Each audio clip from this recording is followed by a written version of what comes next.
Hello YouTube, welcome back to the channel. I just finished going to the gym and it's currently around 10 p.m. Yeah, I've really enjoyed going to the gym at the end of the day now. Yeah, because before I always went in the morning, like the first thing I do when I wake up.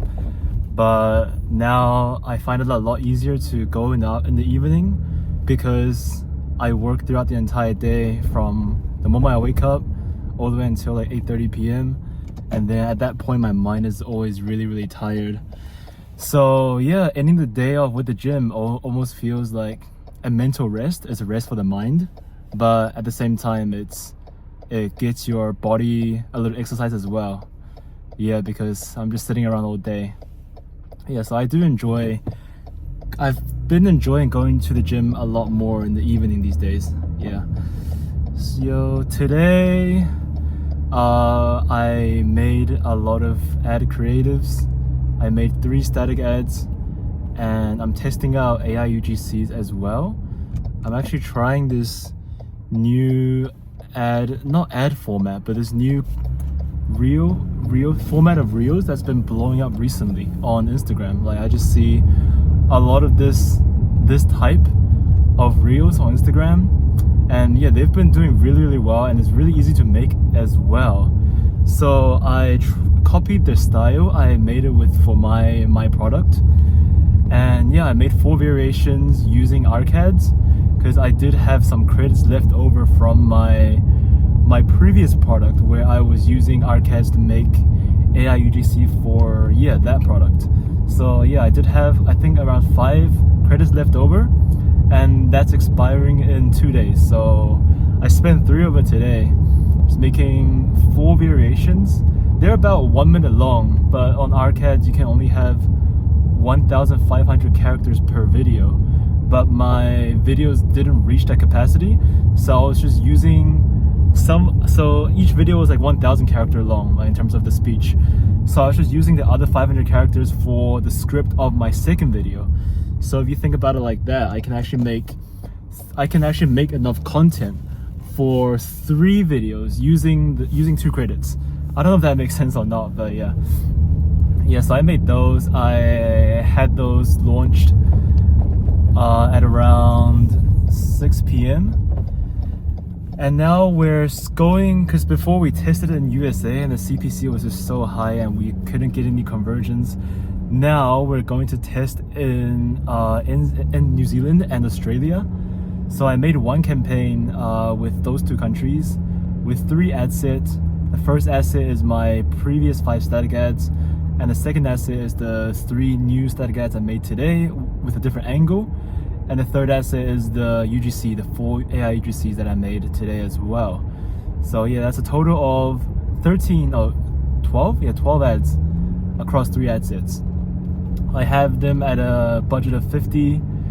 And yeah, this time I'm trying out an ABO and asset budget optimization because I've always gone with the CBO in the past. So this time, since I am running 3 ad sets, I might as well just give it a try. So I have a budget of 1660, so 50 divided by 3, 1660 per ad set, and I'll let that run for 1 day. And right now I'm using the same pixel for my USA when I was running my USA campaign. I don't know if that's the right move or not, because I only spent 100 NZD, which is like 60 something USD with the old campaign, the old pixel targeting USA. I thought that because the spend was so little, like I would just use the same pixel again for the NZ and AU campaign. I don't know if that's the right move, and if any of you like, and if I can't speak, if any of you guys know whether it's better to use a new pixel or you reuse the old pixel, please let me know. And I am not sure whether to group the countries together, having NZ and AU in 1 campaign, or splitting the 2 countries into 2 separate campaigns. Yeah, and just out of curiosity, for people that run like say 3 campaigns, 4 campaigns targeting different countries for each campaign, when you make a new ad, do you just duplicate them in your other 3 or 4 campaigns as well? Like that seems, I mean, I guess that doesn't take too much effort because you just upload 1 ad and you dupe the other ones, which maybe take like 30 seconds, but it just feels a little too iterative for me.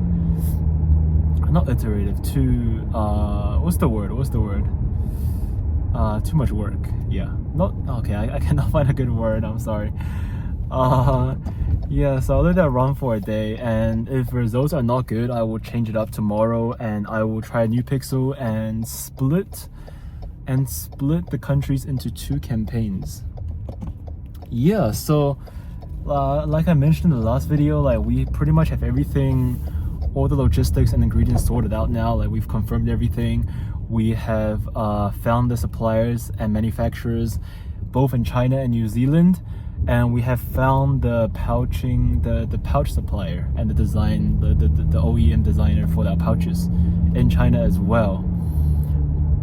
So now, if we can actually validate the product, if we get some sales, get some consistent sales within a good enough period of testing, then we will go ahead and produce the product. So order the ingredients from China, most of the ingredients from China, as well as the pouch, and then we will do all the blending and production in New Zealand.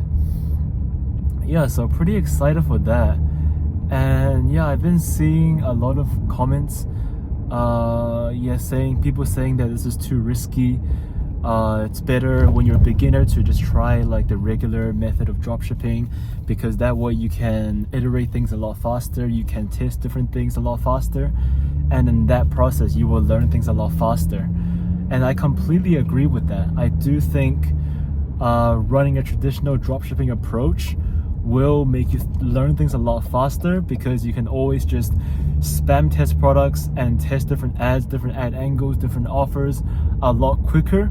Whereas right now I'm actually spending a majority of my time communicating with different stakeholders, like communicating with and doing all these like macro stuff that is not really related with specifically dropshipping.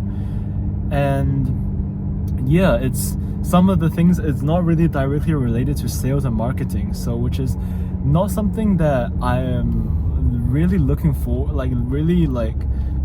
I was saying, like, it's not something that I particularly want to do as of right now, because I do want to immerse myself in more of the dropshipping side of things.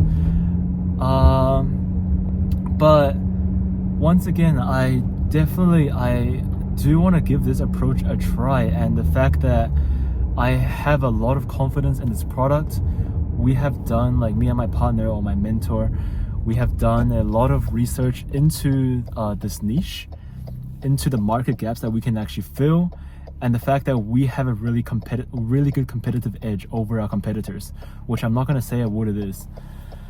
But yeah, so in terms of the risk, so we will, if we do validate the product successfully, we are going to produce a first batch of goods. So that includes shipping over all the ingredients from China. And for our first batch, we are going to make 1,000 pouches.